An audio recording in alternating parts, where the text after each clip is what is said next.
Be straight up with me right now. Why you got this? You know what this is? That's you carrying around a badge, looking to me like you're telling people you're DEA. They say that imitation is the sincerest form of flattery. However, impersonating a police officer is not flattering. If inside of your vehicle there are illegal needles and fake DA badges, not only is it not flattering, but you're going straight to jail. This is one of those. How's it going, sir? You got your license, registration, proof of insurance? Where are you headed to? His house right here. It's your street. Why'd you turn here? He was going to that store. I went to the store, sir. All right. I gotta get out. Hey, sir, how are you? How you doing, sir? Hey. You're trying to get out? Yeah, I was gonna go. I'm What? I was. You have a driver's license? Oh, you're It's going the to same store? number. All right. Do you have a driver's license though? Where you guys Yeah. coming All right. from? Hey, we're good? You have a registration? I went to drop home. What's with the Jersey plates? Yeah.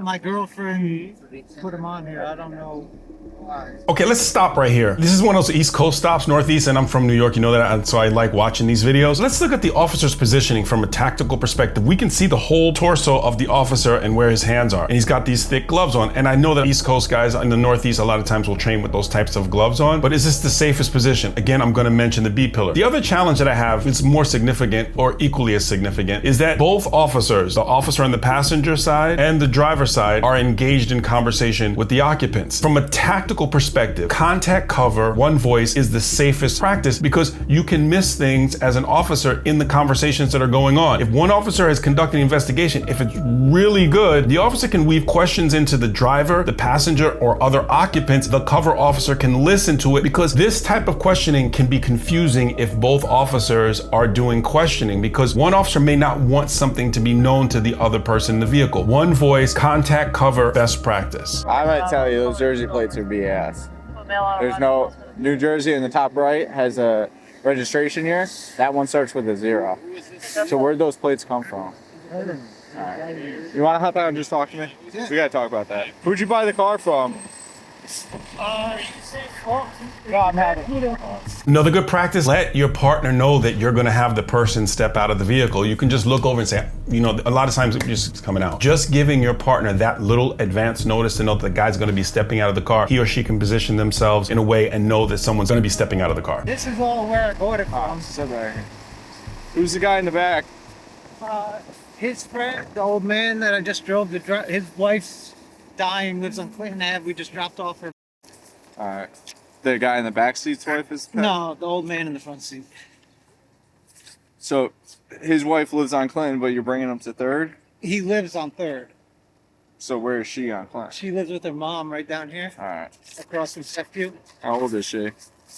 I'd say 60s. Bought the car in Georgia?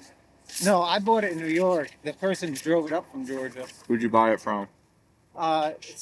His name's all on here. From Georgia, but it's got a Connecticut title. Yeah, And you bought it in New York Yep. with no New York paperwork. bought it in Poughkeepsie. Okay, that's still New York. Just sit right here. Yep. 162, can we have a DMV investigator come to our stop? Up. Disregard. 162 traffic stop. It's going to be Ontario and Clinton with a New Jersey tag, Robert Adam Paul. 41 Tom, RAP 41T. It's going to be on a gray Infiniti SUV. And can you have a DMV investigator respond over here? Here, you've heard me mention before about calling out your stop prior to engaging with the vehicle. The primary officer says that he's going to reach out to dispatch and his backup says, we're not on a stop. No, you're on a stop, it's just not called out. And the challenge with that is if it goes south, then no one knows who you are. No one knows what the vehicle is. This information should be called out prior to making contact, because if you do that, again, if it goes south, no one knows who you stop and where you are. The other challenge that I have is that there was no visible pat down. And when you watch these videos, I say this over and over again, sometimes you'll see the number skip because of the edits, and maybe there was a pat down conducted, but I didn't see a pat down conducted. And if you're in that close proximity to a person with these bulky clothes and you think that there's crime afoot, a pat down would be prudent. Where did you get the car? I bought it from a guy off Facebook Marketplace Okay. in Poughkeepsie. If I run that VIN, is this car going to come back stolen? Absolutely not. Did you run the VIN? I never ran the VIN, no. Okay. Just look at this again. Hands in the pockets and his back is to his partner. So the driver of the vehicle is looking where the officer should be looking so that he can see what's going on with his partner. If his partner gets into the mix, then he knows that. The driver of the car is gonna know it before the officer does. If you flip them around and have the driver stand exactly where he is and the officer at the right front quarter panel, you have that distance of reactionary gap between the officer and the driver, and the officer can see what's going on with his partner. I'm asking you that because there's paperwork saying it came from Georgia with a beneficiary form. And then there's a title from He said Connecticut. he bought it and drove it up here. Okay, but the title's in Connecticut, and now it's got New Jersey plates on it with a New York inspection sticker that's up to date. So either the inspection sticker's going to come back bogus. The inspection was on it when I bought it too. Okay, how do you know the guys in the car? I've known them forever. What's their name? His name is Angel Rivera. His name's Walter. Not sure his last name. You gave me an ID card. Do you have a valid driver's license? It still should be valid, yes. Is there anything illegal in the car? No. Firearms? No. Hand grenades? No. Rocket launchers? No. No. No. No. No. All right. Let me just hang out right here. Give me a sec, okay? This is on, just so you guys know. So drove by, he like turned, didn't want to look at us. Pop around, see a Jersey tag with no registration sticker up in the top right.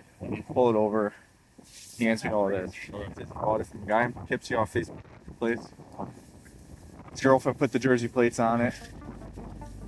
I think it's got DEA sticker. This is interesting when he said that they didn't want to look at him. In policing, some places we call it stiff necking, where it's the police and the person doesn't want to look, so they just keep their head straight forward. Is that a crime? Absolutely not. Sometimes people just don't want to look at the police, but it will get some police officers' attention, which could lead the officer to following the person, which makes them even more nervous. And then if you drive at least a mile, there's a reason that a police officer can find to pull you over. And I talked about these pretextual stops, the WREN stops, W-H-R-E-N. It's a Supreme Court case. It's completely legit to do a pretextual stop. And this is what this appears to be. The officer sees the person, they stiff neck them. He says, okay, that looks really kind of suspicious. Let me follow them. They run the plate or do whatever reason that they find, and they stop the vehicle. That's where we are right now. There's paperwork in here saying that it's Georgia, but the title's out of Connecticut, and there's just a bunch of paperwork that doesn't make sense to me. I'm gonna run the VIN, see if it comes back stolen. It sounds like it's bogus. I mean, we can pretty much guarantee that those plates. No, he basically told me that doesn't belong here. So I'm gonna run Georgia the VIN. reassigned Yeah. out of Poughkeepsie. Okay. So that means someone's operating a Georgia dealership out of their house in High Point, Yeah. which is Illegal. nonsense. Yeah. Okay. Oh, hey, buddy. Paper plate. Wait till you see that paperwork. These guys are DMV investigators. So we've got this. That like none of that looks legit. So someone sold me a... I'm gonna run your VIN right now. If it comes back stolen, you're in possession of stolen property. Is there anything in the car that's gonna get you in trouble? All right, you have anything on you? No. All right. Did they have anything on them? I don't think so. I assume. Is there anything in the car that shouldn't be in the car? No. All right. Have you ever been arrested before? Yeah. For what? Violation of probation. For what? What were you on probation for? I was on probation for stealing from my sister-in-law in 2011. Okay, so why did you? When I asked you if you ever been arrested, You did. I did. No, you Said didn't. you ever been arrested? You said no. Oh, no, I didn't think you asked me that. Yeah. Yeah, I've been arrested. Yeah. All right. Yeah. And I had a DWI in 2011. All right. All right. Give me 1 sec. All right, bro. You mind just turn around, place your hands behind your back, put them together like. Is it stolen? No.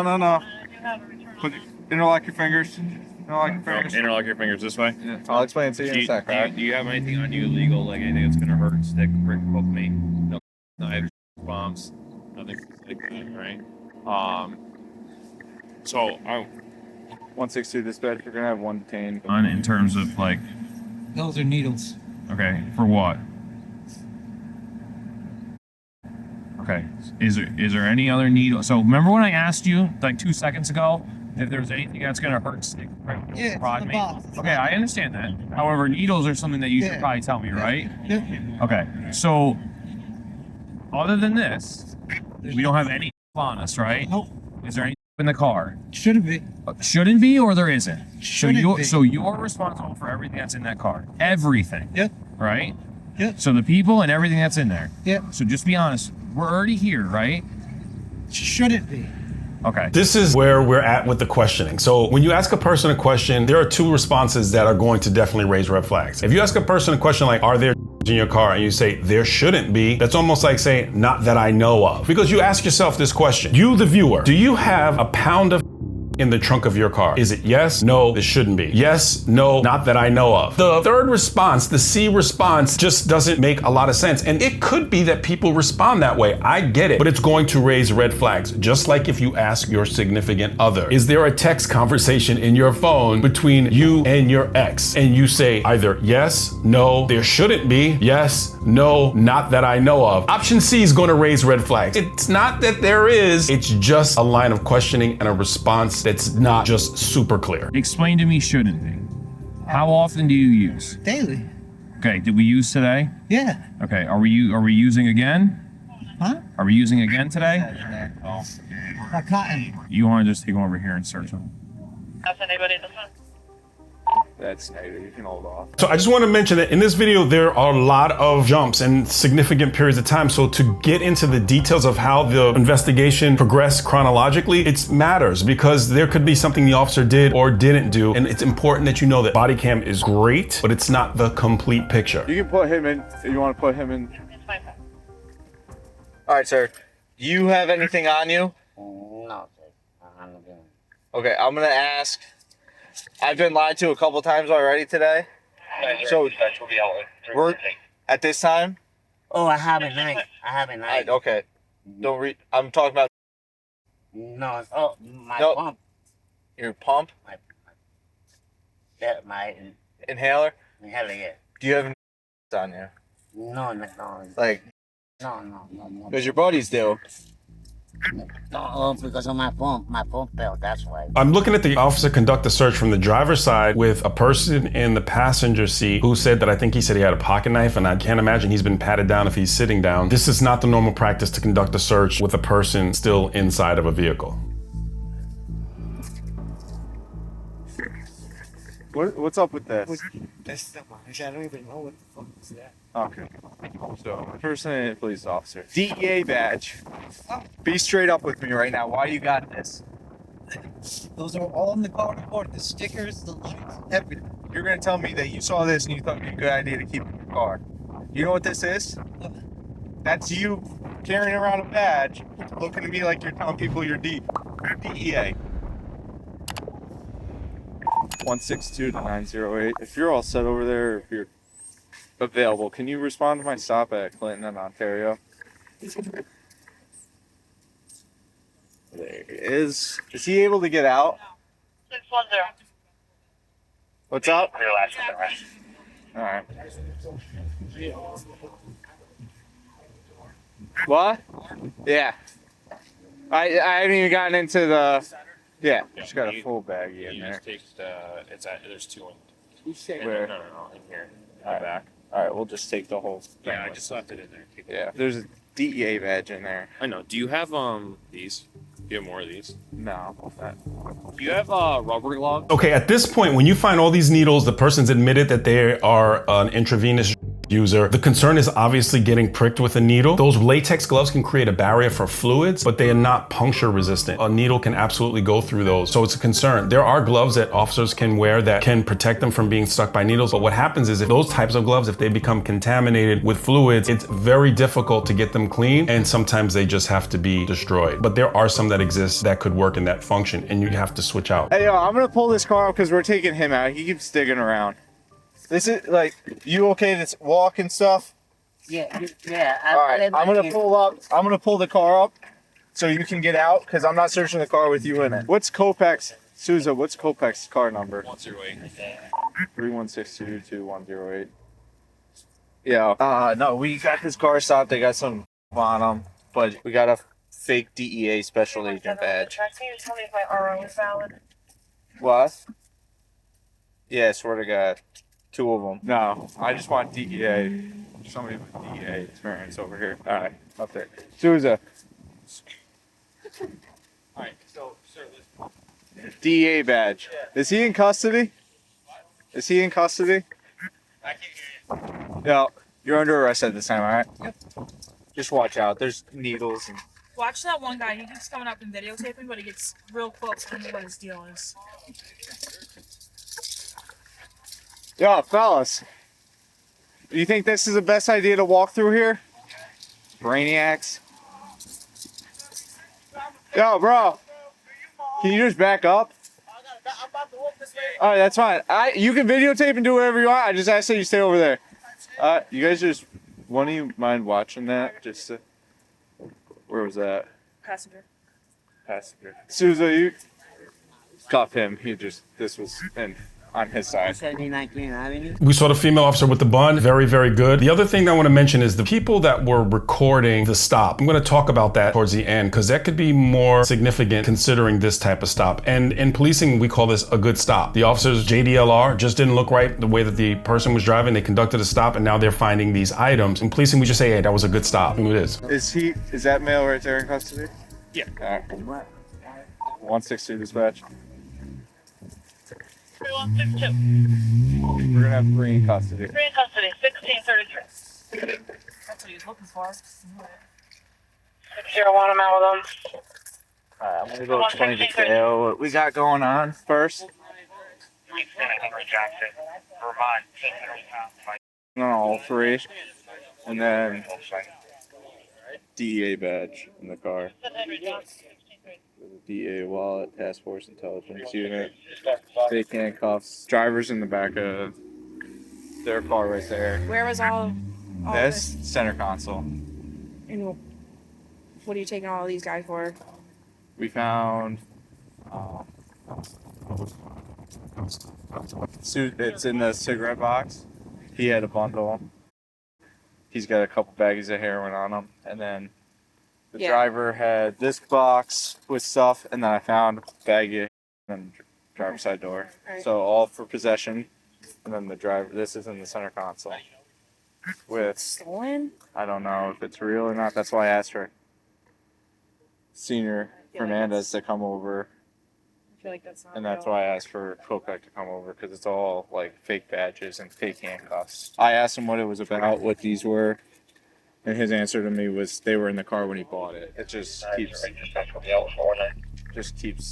coming. A couple things I want to mention in reference to a person that was recording earlier and why this person who appears to be an intravenous user, why that recording is significant and why having those items is significant. The investigation that I think would be prudent at this point would be an investigation to see if that person was utilizing those credentials to rob dealers. Not necessarily even force, but just by flashing the badge and saying, hey, listen, you don't want to go, I'm taking this stuff. And not saying this guy did that. I'm saying that that absolutely happens. And why the person recording is significant is because when people get arrested like that on a corner, they get their from somewhere and they have runners that see these people get arrested. They want to make sure that that person's not snitching. That person could take that recording and go back and say, hey, the guy that cops from you, he just got popped, and they got the recording of the person. This is more advanced stuff, but that stuff absolutely happens. And another reason why police want people out of the area. It creates more confusion. And again, I am not suggesting that that is specifically what happened here, but this is just from a training perspective. What I would be saying to one of my trainees is, hey, listen, be careful, because a lot of times when these people get caught, they're going to talk, and the person that they buy from or who they consort with doesn't want to get snitched on. Driver doesn't speak English. No, he speaks. I was What are you having. saying about this?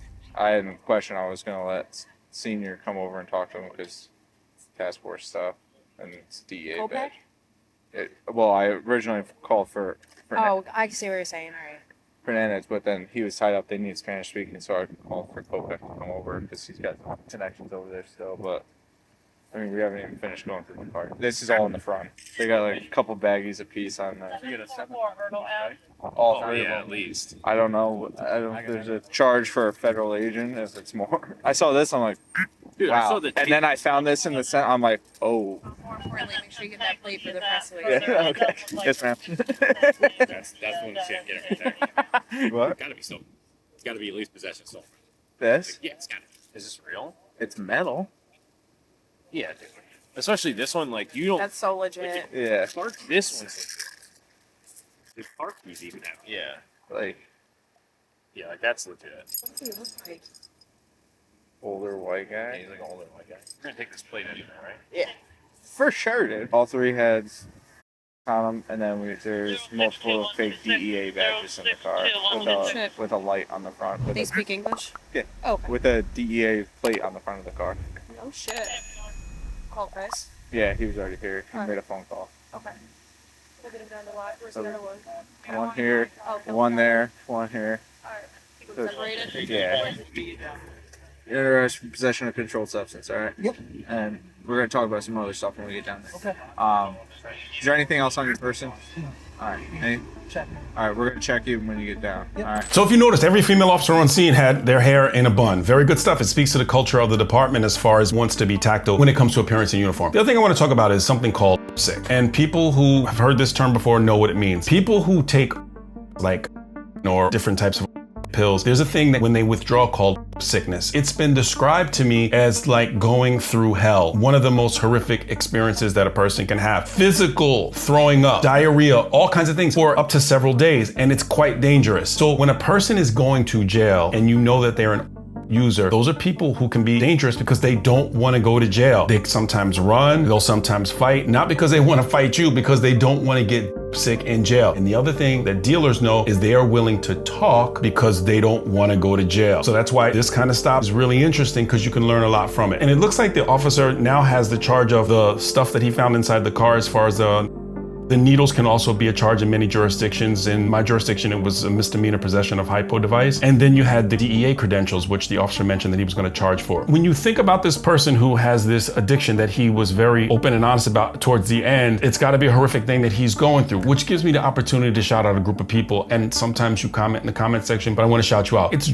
counselors, people who want to try to help those people, and they're outside the law enforcement house. It takes a lot of time, a lot of effort, and a lot of self-sacrifice to help people who are going through those types of addictions. And I bet you people have mentioned that they've been through addictions, have a counselor that probably helped them out. So I want to take a moment to thank you, because you make society better, because you've dedicated your life to a career that helps people get off something that is horrendous. I thank God that I never got addicted to anything, but this has got to be one of the worst and most challenging in my police career and what I've seen even after to be addicted to. So thank you to the counselors. If you like this kind of content, like the video, subscribe to the channel, and click on the video that's on your screen for more content just like this.